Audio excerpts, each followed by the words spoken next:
Hello everyone, I'm Vanessa Hayes. I work for Laramie County Library in the Youth and Outreach Services. And today I'm doing a how-to video on quilling. And it's a really fun craft project to do that you can do at home, and you have very simple amount of supplies to use to do it. All right, let's get started. All right, so quilling looks like this.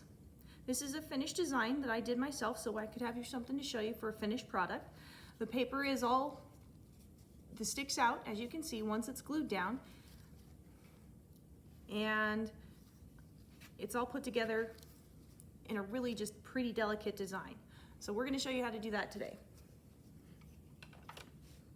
So the supplies you're going to need, and you will have in your craft packet, you have a glue palette. You have a current cutout design that you don't have to worry about cutting out. I already went ahead and pre-did that. And you don't have to cut designs out like this, but I did because for the snowflake, I just thought it'd be more pretty. We also have toothpicks in all of your craft packets. The toothpick is to help put the glue in very specific amounts in small amounts, so you don't indulge in the glue.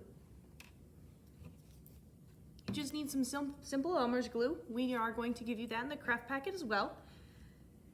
And then the last item you're going to need is the actual quilling tool itself. You guys have something very similar. It's either pink or blue in your craft packets, and it's very simple. And at the very tip here, you can see that there is a slot. And then besides those items, the other most important item is actually the quilling paper itself. So the quilling paper, you can pre-buy it. It comes in packages that kind of look like this, and in their strips, and you take them off one by one. They're not very thick. You can get different sizes, but that's what these ones are. They look basically like this when they're rolled out. And you can make these at home yourself, or like I said, you can purchase them off of places like Amazon. But you can make these at home. All you have to do is get a ruler and some paper and just cut yourself some strips. You can use scissors, or you can use a box cutter. Depends on what you have available to you. Make sure you have a ruler to measure out. A good thickness is probably about 10 millimeters. 10 to 15 is a good thickness for the size that you're looking for these. Easiest way for you to start is to start with the very basic design. So go ahead and get some glue on your palette. Not a lot. You do not need a lot of glue. You can put a very minimal amount of glue, and it'll get you really far in your project because you want to add a very small amount to what you're doing. So you then take your quilling tool and you take your quilling paper and you slide the quilling paper into the slot here. As you can see, there's a slot into your quilling tool. And then basically you make sure it's edged up against the end there, and then you start rolling the paper. Try to keep it over the top of itself because otherwise it does distort the roll. It'll make it more of a spring instead of flat, and you definitely want this flat. So you just keep rolling and just keep gentle pressure. You do not need to apply a lot of pressure. Just keep up gentle pressure and just hold it in place. And roll it until you've rolled the entire strip of paper. So when you're done, it looks like this.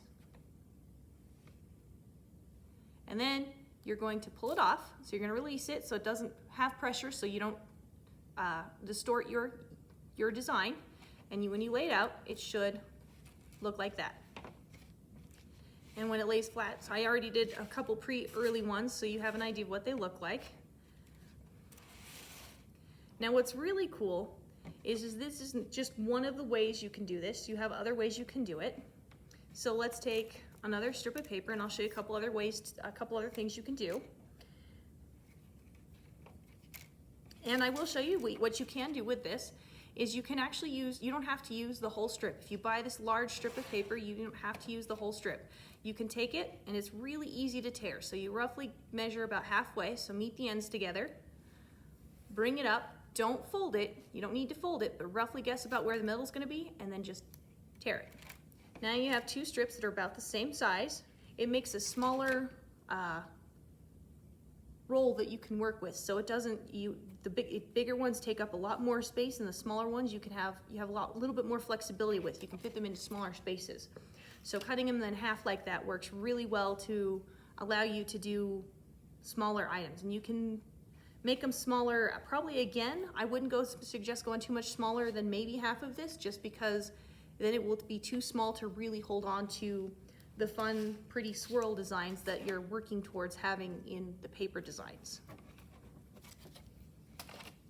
So again, you take your quilling paper, you slip it into the quilling tool, and then just spin it. You just turn it. Again, just gentle pressure.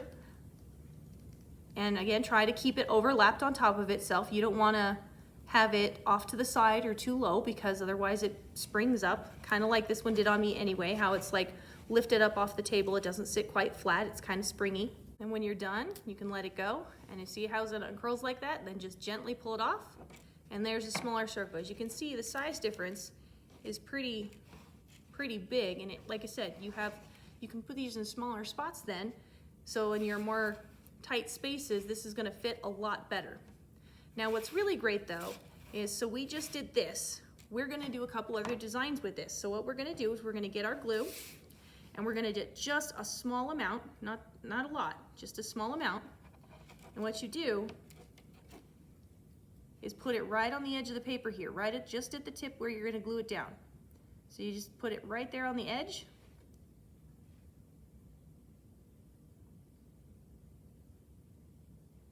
And then you're going to hold it down very gently. Don't apply a lot of pressure, otherwise you'll squish your swirl. So you're just going to hold it down like that and hold it in place until it dries. And you just need that little bit of glue, and it'll go a long way. You don't need to put a ton of glue. That's why we small amounts. And that's why you have your toothpick, so you can gently apply it on the spots you want. So try and keep it from getting all over your designs, so that when it's done, you don't have glue all over the place. If you need to, using a pair of tweezers or something like this is another tool. You can get this, or you know what, just a nail or something, another toothpick works really well. It's just to help hold things in place or move things around very subtly when you're working. So these are handy, or like I said, tweezers, so it's easier to manipulate, and you don't have to worry about squishing anything. So when it's glued together, it'll look like that. This is your basic swirl design that you can do, and you can even leave it open like this if you wanted to glue it onto the paper like that. What's really cool though is there's other shapes that you can do, and just again keep it overlapped so it holds together really nice and tight. If you want to make a really tight curl, you can just roll your fingers around it, not a lot, but a little bit more pressure than normal, and it'll actually help hold that curl real nice and tight, as you can see. So you have a really nice tight curl, and then you could just glue that down and you have a really nice tight curl, instead of like this loose one where you have more of a wide spin. So you can do something more narrow like this. And this one we're going to make the teardrop out of. So after you roll it, you want to glue it. So again, just get a little bit of that glue and put it right there at the end of your tab. Just right there at the end of the piece of paper here. Just a little bit, just make sure it's across the edge there. You can put your toothpick back on the palette, and then just hold this down. Again, don't apply a lot of pressure, because otherwise you'll warp your design, and you want to try and minimize that as much as possible. So just very gently hold it in place. Just wait a few seconds, make sure it's actually going to hold, because otherwise it's going to pop off, and it's really frustrating to have to try and glue it again, especially if you've already tried to shape it into something else other than the swirl. So we're going to wait a second. Actually, while that one's drying, we're going to go ahead and use this one, since we already have this one, and this one's dried long enough that it should be fine. So we're going to go ahead and do a teardrop. So what the teardrop is you just take this end and you pinch one end, just one end, and you just pinch it nice and good. Make sure the crease is good, and there you have a really cool teardrop shape. And as you can see that you can see I have bigger teardrop designs in here.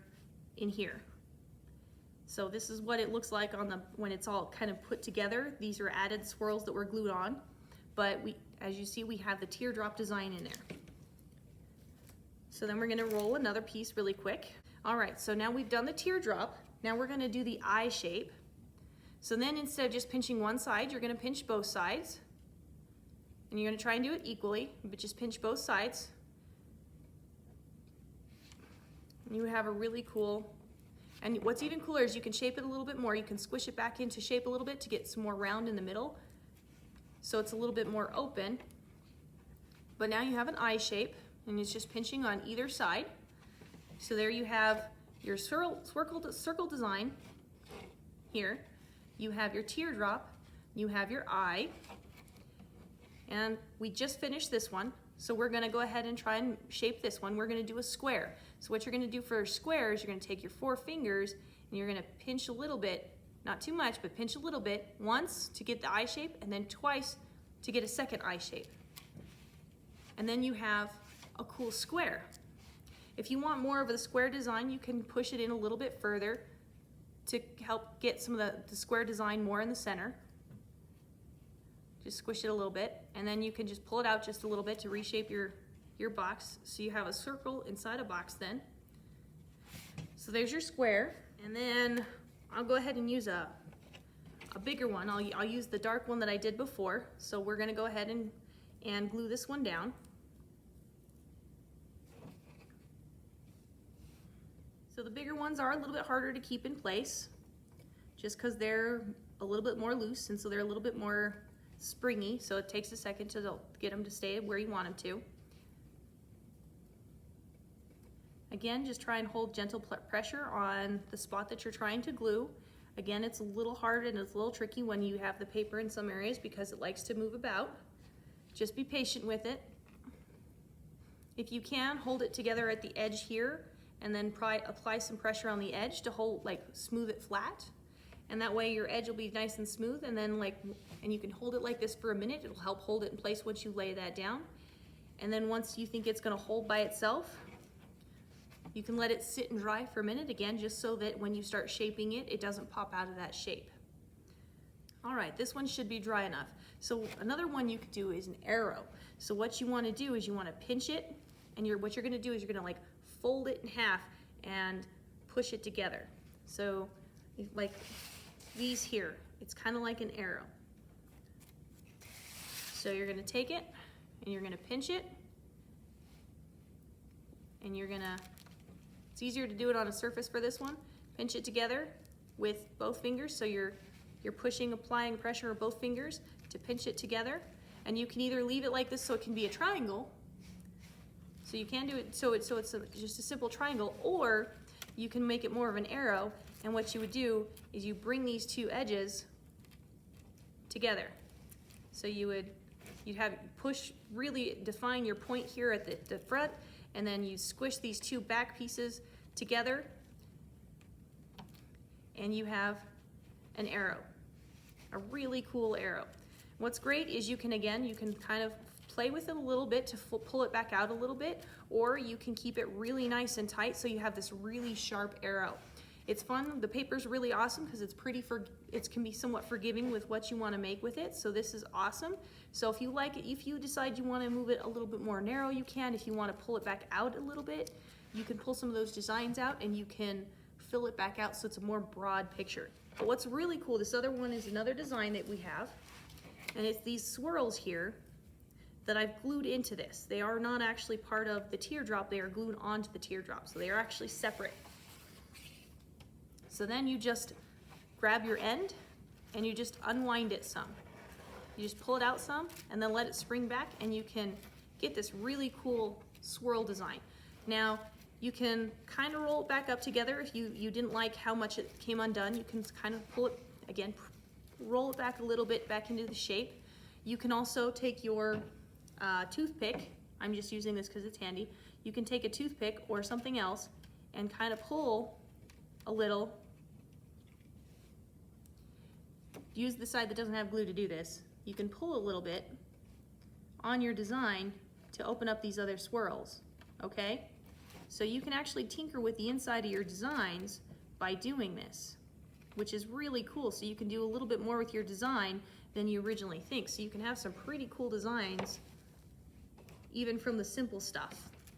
And what's even cooler is if you take this end piece then on your design and you just pull it, you curl it back against itself, so pull it this way, you can create this nice swirl like that. So you have this really cool open swirl that almost looks like a teardrop or a swirl. You can do that and have another one on this side to create a heart. You can leave it to add, to do something like this where you add it to it and just accents another swirl on top, but it leaves it open. There's a lot of options you can do with that one. Also, if you want to make the paper longer, what's really awesome, or if you want to change colors, as you can see, I have two colors here. So if you want another color inside of a color, what you want to do is actually glue two pieces of paper together. So you would take your two pieces of paper and you'd glue them at the end here. And then you'd go through and you'd quill it just like we did these others. You'd spin it up into the design like this on your quilling tool. Be careful, the larger they are, the more unwieldy they become. They get a little springy on you and can be a little bit hard to control. So you just need to be patient, take your time, and you can do some really cool stuff. And you can cut a piece in half so it's a smaller piece of one color, or you can cut them both in half so it's the regular size that you were working with before. It depends on what works, what you want to do with it, what works for your design.